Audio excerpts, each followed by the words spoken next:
Hello, ladies, gentlemen, and those cruising along in the truck of peace. It is I, Aleister Crowley III, Deputy of Common Sense, and the vampire who has no chill. Today, I thought we'd have a little fun with Buzzfeed. Here are some questions that Muslims have for non-Muslims. What are these questions? You'll have to see for yourselves. Be back in a tick. Renfield, launch the intro.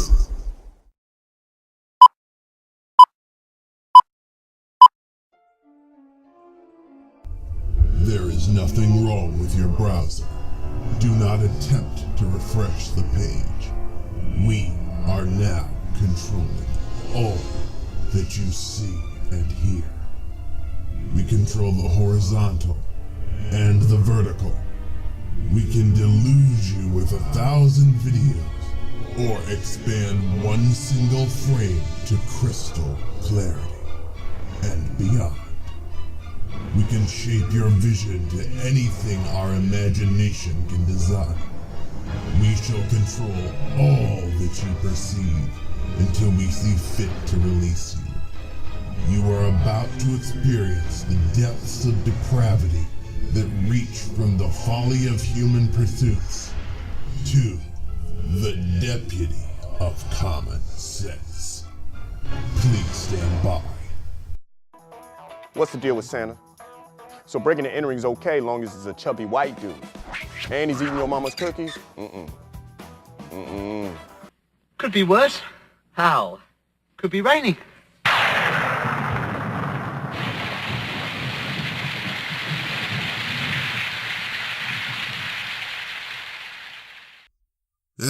Give me a fucking break.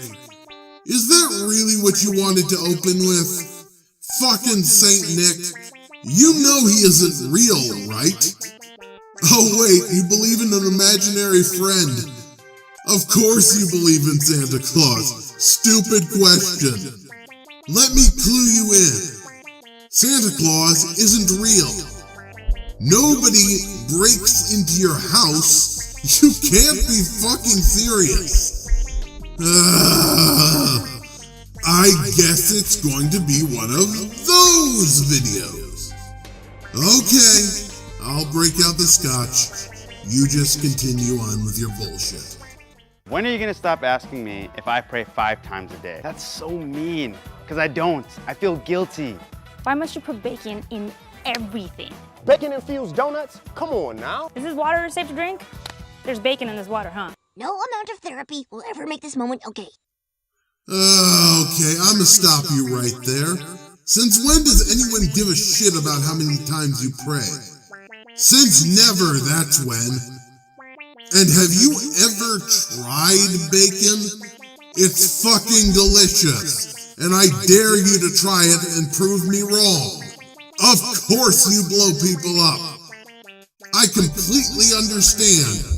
I would too if my religion said that I couldn't eat bacon, or look at hot women on the internet, or have a wank while the wife's on vacation, or, gasp, allow me to have a sense of humor about my faith. Actually, especially that last one. I can't live without the jokes. Do you really think women wearing a hijab don't have hair underneath? Do you think that when you see someone with a beanie, a hat, a hoodie? Why do you think all Muslims are Arab? There aren't 1 billion people in the Middle East. That's geographically, physically, intellectually impossible. Not so fast, archvillain. We still have the orb of confusion. Take this. Okay. Nobody cares whether you have hair under your female prison jumpers. No one. Not one single person. You could be bald for all we care. If we wonder anything, it's how the fuck do you stay cool under there? You live in a desert climate. The sweat that is produced from that must be horrible. You must reek. I bet the whole lot of you smell like a 6-month-old Christmas goose left out in the sun for 3 years. And no, we don't think all Muslims are Arabs. We draw a perfectly reasonable conclusion based on the fact that Islam originated in the Middle East, which is populated by, say it with me, Arabs. Why are only Muslims mentioned in talks about religious extremism? Did y'all forget about the KKK, Westboro Baptist Church, Crusades? We all have the bad seeds in the family. They just won't rest until I've been pushed to the very limits of my patience.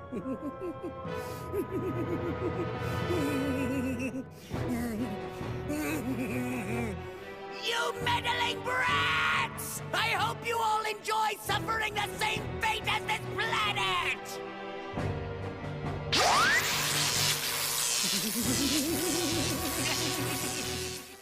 Okay, the reason for that, my fine puffed up little popinjay, is that overall, white supremacy and Christianity are pretty much defanged. The Westboro Baptist Church are imbeciles, and they constitute a single family. They're about as threatening as my cat. And judging by how many people are willing to punch a Nazi, I don't think white supremacy constitutes much of a threat. Besides, they are minorities, you drooling imbeciles. And furthermore, white supremacy has fuck all to do with religion. Islam, on the other hand, is a religion. You can be a white supremacist and not a Christian. You can be a Christian and not a white supremacist. But when you are a Christian, you cannot ignore the scripture while still remaining true to the ideals expressed by Jesus. The Bible has horrible shit that you cannot ignore without being a hypocrite. And the same is true of Islam and the Quran. The fact is that Muslims have a tendency towards violence and extremism. Why? Because it's in your goddamn holy book, you warthog-faced buffoons. Oh, you want proof? Here's proof. Quote, "The members of the Muslim Brotherhood must understand that their work in America is a kind of grand jihad. In eliminating and destroying the Western civilization from within and sabotaging its miserable house by their hands and the hands of believers, so it is eliminated and God's religion is made victorious over all religions." This is a quote made by the Muslim Brotherhood way back in 1993. Oh, what's that? You don't believe that that counts as real Islam? Okay then. You want proof? I'll give you proof. Here's a quote from your beloved prophet of peace. "A prophet must not take hostages until he has made a great slaughter in the land." That's just one quote. I have dozens more. I'm not going to waste your time with them though. Go look them up yourselves if you want the truth. The Skeptic's Annotated Quran is waiting for you. Just go look it up. Or do you not want to learn the truth? Do you actually care about reality or only your own agendas? Well, here's the reality of Muhammad's life. He was a violent, sadistic warlord who mercilessly slaughtered his enemies, took women and children as sex slaves, led bloody conquest after bloody conquest, never once regretting a single vile atrocity or wicked deed until his dying day. He lived by the sword and he died by the sword. The religion of peace? Don't make me laugh. Muhammad was a warlord. He was an imperialist. He created the most successful form of imperialism that the world has ever seen. In 1629 AD, Muhammad wrote letters to the 6 most powerful rulers of his time, and issued an ultimatum: convert to Islam or face the consequences. These mighty lords laughed at Muhammad. So, he carried out his threat. And he succeeded. Within 30 years of his passing, Islam had used fear, deceit, butchery, and the unwilling sexual enslavement of innocent female civilians to overthrow the most powerful empire of Western Asia. He vanquished the Persian Empire and ground its people under his boot of tyranny. He also effectively neutered the Byzantine Empire, and by doing so, put yet another hole in the sinking ship that was Rome's former glory. Within 100 years, Islam had defeated the biggest empire in the entire history of this planet. Its merciless campaigns of cruelty and conquest remain without equal to this day. It's 11 times greater than that of Alexander the Great, 5 times greater than the Roman Empire, and 7 times greater than the United States. Islam is a well-oiled machine of conquest. So maybe, just maybe, those conservatives might have a teensy-weensy point about the threat posed by Islam. Maybe, just maybe, we should think twice before we invite members of the most successful conquerors in all of history into our countries with open arms. Maybe, just maybe, Islamophobia is a healthy reaction towards dangerous radicals.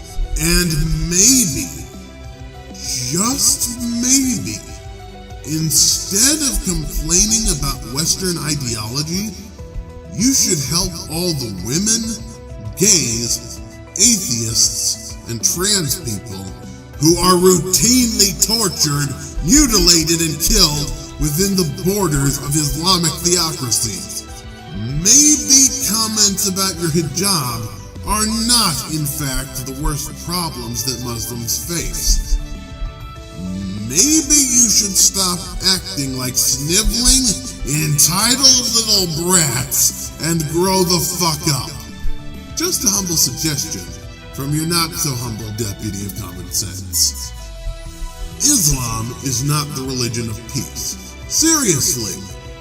When was the last time you heard of a Christian driving a car into pedestrians and then stabbing a policeman to death? When's the last time you heard a story about a Christian plowing a truck into a crowd of people on holiday? Oh, what's that? Never? Well, for once you got something correct. It's never. Or at the very least, never for religious reasons. Don't get me wrong. Christianity has indeed committed its fair share of atrocities throughout history. But what sets Christianity and Islam apart is that Christians have adapted for modern times, and Muslims have not. You are still stuck in the Dark Ages. Your countries still have slavery. Women are still second-class citizens. Atheists, gays, and trans people are all murdered on a daily basis. You people aren't progressive. You are regressive. You are savages, barbarians, cretins, mongoloids. The difference between the Westminster attack, the Nice attack, and the Finsbury attack are that the Finsbury attack, while despicable, was motivated by a fear of religion and not a desire to propagate it. People like Darren Osborne are afraid of you. They are terrified of you. And here's why. Russia, 56%. Bosnia, 52%. Kosovo, 30%. Albania, 24%. All of Central Asia, above 42%. Indonesia and Thailand, 52%. Malaysia, 41%. All of South Asia, 65% or above. All of the Middle East and North Africa, with the exception of Lebanon, above 65%. You may be asking what these statistics represent. Well, I'll tell you. They represent the percentage of Muslims per country that still believe Sharia law is God's divine word. In not a single one of those countries are Muslims significantly more likely to believe that Sharia law was created by men as opposed to by Allah. And in Southeast Asia, South Asia, the Middle East, North Africa, and Sub-Saharan Africa, the majority of the countries contained therein actually support Sharia law as the official law of the land, with only 4 countries out of 29 having a less than 50% ratio. Oh, what's that? You want to argue with me? Well, take it up with the Pew Research Center. Link in the description. Okay, the rest of this is just millennial nonsense, so I'm gonna ignore it. Why am I arguing with a bunch of spoiled millennial ideologues who are less likely to change their minds than I am to sprout wings and goddamn fly? It's not like I care, I shouldn't care, I don't care. So the question is, why am I still here? Damn it! You know something? I really hate people. They're selfish, ignorant, loud, obnoxious pricks with basically no redeeming qualities whatsoever. I mean, really, look at all they've achieved. War, genocide, global warming, slavery, rape, Donald fucking Trump. It's just a never-ending parade of failures and fuck-ups. They are, without question, a complete write-off of a species, and how dare you try to make me care about them? Okay, that's it. I've had it. I've had enough of this video. I honestly don't care about understanding Islam, or any religion for that matter. I do not care about understanding your God or any God, because trying to understand somebody else's imaginary friend is a pastime of the insane. It doesn't matter how many times I read the Bible or the Quran, both books are still full of nonsensical bullshit. Yahweh isn't real, Allah isn't real, and I'm glad that he's not. Even if I'm wrong, I'd rather rot in whatever hell might await me and still hold to my ideals than forsake my freedom and spend eternity worshipping a fucking tyrant. The existence of God matters very little to me. Your dusty old tome is nothing more than a book of fairy tales as far as I'm concerned. Do you know what happens at the end of every fairy tale? Everyone suffers. Painfully. Rapunzel has her tongue cut out. Snow White dies. Cinderella's stepsisters are executed. Sleeping Beauty gets raped. The Little Mermaid is turned into sea foam. Every character in Pinocchio dies. Same with the Hunchback of Notre Dame, as well as the Fox and the Hound. King Arthur and Mordred kill each other. Guinevere is banished for committing adultery with Lancelot. In every fairy tale, people suffer. Do you know why? I'll tell you. Come closer. I will let you in on a little secret. Come closer. A bit closer. A little bit closer. Here's why. Because people in the real world suffer. Life isn't nice. Life ain't like the Care Bears, where if you wish really, really hard, then everything will turn out all right. Life is brutal. Everyone suffers, and there's no rhyme or reason to any of it. God isn't real. You're not going to see your loved ones again, and nobody gets punished for the crimes they commit in life. Nobody will save us from ourselves. We all just die. We rot in the ground. Every single one of you will come face to face with your own mortality. That is inevitable. Do you know which fairy tale is the most realistic one of them all? It's Peter Pan. And do you know why? Because at the end, Wendy grew up. She chose to grow up and put away childish things. She knew that life in a fantasy world was no life at all. So she grew up. And one day, you will have to do the same. That's reality. Reality doesn't care about your feelings. Grow up and learn to face reality like an adult. Or just keep being a child. Keep believing that if you pray really, really hard, a magic man in the sky will save you from death. Whatever helps you sleep at night. It doesn't matter. And honestly, I don't care. Your opinions mean very little to me. Well, this looks like the end. I feel positively ill after that horrible experience. No more Buzzfeed for a while. Doctor's orders. Until I make a full recovery, I think I will engage in some hypocrisy. I shall flee to my personal library, where every single story has a happy ending, and violent savages don't run trucks into the middle of frolicking vacationers. Books will be my refuge and my treatment. I will see you all next time. I'm the Deputy of Common Sense. I dispense swift justice to those who aren't so swift. And don't do Islam, kids. It'll go straight to your thighs, and then you'll blow up. Have a lovely evening. Are you afraid? There is no one here to protect you. You will die here. You will die all by yourself. I don't even understand why you care so much.